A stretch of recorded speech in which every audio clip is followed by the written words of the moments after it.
ตากลับมาเนาะ เลย แนะนำตัวในอยชื่อเทียนเนาะ เลยเลย มาลินบ่อยปะเดี๋ยวโดนมาเตือน โดนเสือ มันนี่แต่งตัวงามเนาะมันนี่รู้สึกเป็นยังไงเป็นบรรยากาศมวนเนาะ บรรยากาศแบบ แมน จะโอเคเยอะ โอเคเนาะนี่คนบ่ได้ มันนี่คงบลาย เนี่ย แต่คนหลายได้เหมือนนี้ ไม่ได้มาผู้บ้านกันเถอะหลายกัน มาหลายกว่านี้มาบ่อยเหรอ บ่อัดส่วนนี้มาวัด โดนมาเตือนเนาะมินิมากับมูเนาะ อันนี้น้องสาว เหรอไม่น่ามันคือกันนะ ก็คือแบบ แน่ลงยืนนี่ใครสูงกว่าลงยืนเบิ้งนี่ เคยสูงกว่าเนาะ เนี่ยเป็นพ่อแม่เดียวกันเหรอ เนี่ย ล่ะโอ้ยมันคือกันดิ คือกัน จริงบอกอยู่แขวงไหนผู้สาว เหนือ ซ้ำเนือเนาะหัวพันสาวหัวพันงามเนาะมากเฮ็ดอย่างความฝัน ยังคิดบ่ออกเหมือนกัน เขาจะคิดบอกเนาะแล้วน้องสาวมักเว้าภาษาอย่าง จีนอังกฤษกัน จีนอังกฤษเนาะแล้วปัจจุบันเรียนภาษาจีนกับอังกฤษเหรอ เฮียนแต่อังกฤษ เนาะ you beautiful thank you yes how you feel and how you feel today feel good yeah today looking you very beautiful เหมือนได้นี่ really จริงงามจริงเหมือนลูกครึ่งเลยอ่ะเป็นลูกครึ่งหรือเปล่าล่ะดูหน้าคมมากเลยเป็นไอดอลติ๊กตอกหรือเปล่าเนี่ย ก็ ล่ะแต่งตัวแบบฮิปฮอปมากเลยสบายเนาะใส่หมวกเหมือนอ้ายด้วยกอลันตี้ โอ้ก็อยากเบิ่งงามเนาะคนงามก็จะเบิ่งนานจะเบิ่งนานเนาะบรรลุทันมีเนาะเอาสไตล์หมากผู้เบาเอเชียหมากผู้เบาประเทศอย่างเกาหลีญี่ปุ่นไทยลาวแล้วถ้าเกิดต้องมาเป็น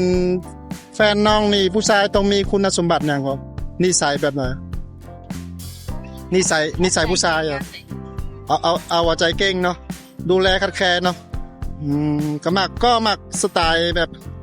มักผู้ชายอ่อนโยนเนาะแล้วต้องสูงปะสูงกว่าเท่าใดเอาอย่างน้องอายุเท่าใดอย่างน้องปัจจุบันสาวเนาะแล้วมักผู้บ่าวอายุเท่าใดมักรุ่นอ้ายปะแน่นมันก็คือมักรุ่นอ้ายเนาะมักรุ่นอ้ายแค่เอาใจเก่งเนาะค่าดองเนี่ยมันแพงปะถึงเรื่องสำคัญเลยโอเคจากล้านประมาณกี่100 ล้านก็ไม่หอนหรอถามพ่อแม่ต้องถามพ่อแม่เนาะถามพ่อแม่กันต้องถามพ่อแม่เนาะอยู่บ้านมีน้องแค่2 คนหรือว่ามีหลาย3 คนมีอายคนหนึ่งก็คือ2 หญิง 1 ชายเบิดซ้ำเหนือเนาะมันงามไหมทุกคนบอกสาวซ้ำเหนือไกลป่ะนี่กลับบ้านนะขี่รถกัน2 มื้อโอ้ยสิไกลเนาะมันน่าเป็นภาคเหนือนี่เป็นพันกว่าลักบอกเป็น1,000 กว่ากิโลมันค่ารถมันแพงปะเท่าไหร่ครับรถเท่าไหร่ลาดปลาเรารถกัน2 วันแล้วที่บ้านน้องเพื่อนในโซนเผายังก็ไส้แรงโซนเผายังอะไส้แรงล่ะไอ้ไม่เคยกินเลยซ้ำเนื้ออะไรซ้ำเนื้อเนาะเอาอย่างซ้ำเนื้อไปอย่างคนงานเนี่ยเพื่อนเอิญในอย่างก็ยัดเฮงยันเฮงคนงามนะโอ้แล้วคนรอล่ะกันแล้วอะไรพูดดังๆอีกกันแล้วกันล้อเนาะแล้วน้องหักอายเหรอกันมะขาวอะไรอะกันมะขาวกันมักเทากันมักเทาเนาะ กันมักทำก็ม่วนเนาะอีกภาษาหนึ่งเนาะก็คือส่วนใหญ่กลับบ้านก็เว้าอีกภาษาที่บ้านเลยหรือว่าเว้าปนเปื้อนกันภาษาลาวด้วยภาษาที่บ้านด้วย มาภาษาบ้าน เอาเว้าภาษาบ้านเนาะ แม่มาภาษาบ้านเกิด เดี๋ยวอยากไปเรียนด้วยเด้ไปลิ้นด้วยที่ให้น้องเป็นไกด์เนาะนำพาเที่ยว ที่บ้านมีบอลลิ้นหลายปะ เมื่อไหร่ปานนั้น อ๋อส่วนใหญ่เป็นแบบธรรมศาสตร์เนาะ ธรรมศาสตร์ อายมากเลยเรียนธรรมศาสตร์มีน้ำตกอะไรด้วยเนาะ เดี๋ยวพาไปเอาน้ำหมา เดี๋ยวพาเข้าป่าเดี๋ยวผู้สาวพาเข้าป่า เฮ้ยอาบน้ำหมา น้ำหมามันคือมันคืออย่างก็ น้ำแม่น้ อ๋อแม่น้ำล่ะมีแม่น้ำด้วยอ๋อ ำแม่น้ำไง ใหญ่ล่ะโอ้ยอายมากเลยแบบนั้น แบบผู้สาวชวนไปหาปลาเนาะโอ้อยากได้ชีวิตแบบนั้นนี่ ไม่ขอแหบอก ให้ฟังแห่มากแล้วไอ้ฟังเป็นนะจริงนะฟังแห่เนี่ยแล้วมาอยู่ในเมืองกับบ้านนอกน้องหมักอยู่บ้านนอกหรือในเมือง มาคือบ้านนอกไหน บรรยากาศมันเงียบดีเนาะอ๋อแต่ในเมืองมันก็ม่วนอยู่เลย กระหมดอีกแบบ อ๋อม่วนอีกแบบเนาะแล้วบ่ได้กลับบ้านโดนยัง กับไก่ พี่กาย แม่ อ๋อก็มันก็เกือบปีแล้วเนาะ แม่โอ้ปีแล้วก็ปีปลาย โอ้2014ก็สองปีแล้วเกือบ2 ปีแล้วบอคิดฮอดพ่อแม่บอก คิด ก็โทรคุยทุกมื้อเนาะสงกรานต์เมื่อบ้านปะ ปีนี้ก่อน โอ้ยจริงบ่ได้เมื่อเนาะสงกรานต์ปีนี้เดียวอ้ายไปลิ้นด้วยเด้อไปลิ้นเป็นเพื่อน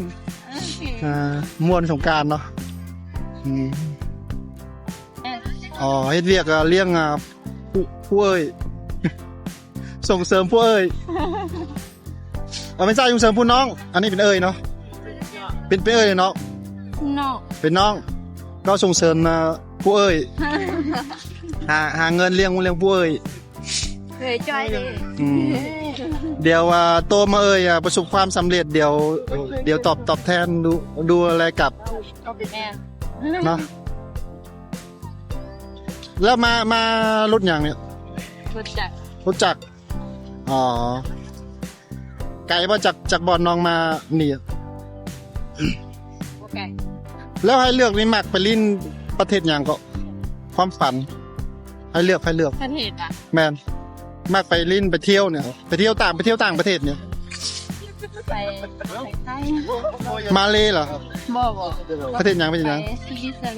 สวิตเซอร์แลนด์ โอ้ยสิไปไกลเนาะสวิตเซอร์แลนด์ งามเลย มันหนาวเด้สวิตเซอร์แลนด์ งามเลย สอบมักไปเรือดูอย่างก็ ธรรมศาสตร์เราไม่อ่ะ ก็คือสอบไปเรือดูหนาวเนาะไปเบิ่งขี่ม้าตกเนาะสวิตเซอร์แลนด์ยังงั้นก็ต้องมาหาผัวฝรั่งแล้ว ต้องหมักฝรั่งเลยไปอยู่สวิตเซอร์แลนด์หมักหมดเนาะมาเล่นกับคุณน้องมวนเนาะบรรยากาศเย็น หมวด2 คน 2 คน ใส่งบโอเคขอบใจหลายเด้อเด้อ